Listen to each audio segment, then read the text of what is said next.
Bonjour! Lors de cette vidéo, nous allons vous présenter dans les grandes lignes la formulation d'un savon intime. La première étape de formulation de notre savon intime est l'ajout de la gomme qui sert d'agent de consistance dans la glycérine végétale. La deuxième étape consiste en l'ajout des actifs. Par exemple, la société Intilife qui a fait le choix d'ajouter des extraits d'aloe vera et de canneberge dans son savon.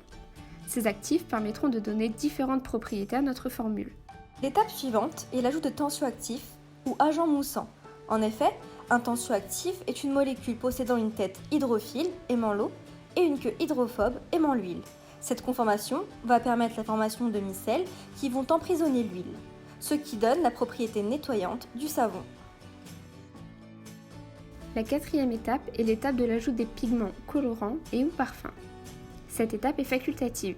Il faut bien identifier la composition des colorants et des parfums souhaités en fonction de la zone cible de notre produit.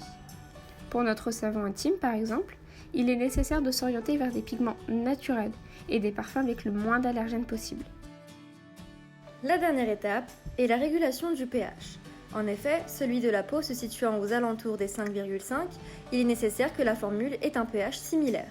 Afin d'obtenir le pH adéquat, il faut le réguler avec l'ajout de base si le pH de notre formule est plus bas que la valeur souhaitée et l'ajout d'acide s'il est plus haut que cette valeur.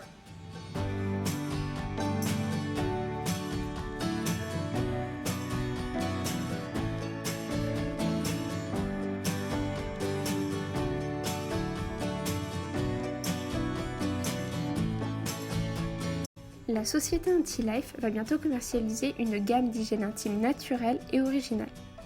N'hésitez pas à vous rendre sur le site ou sur la page Facebook Intilife France pour plus d'informations. À bientôt!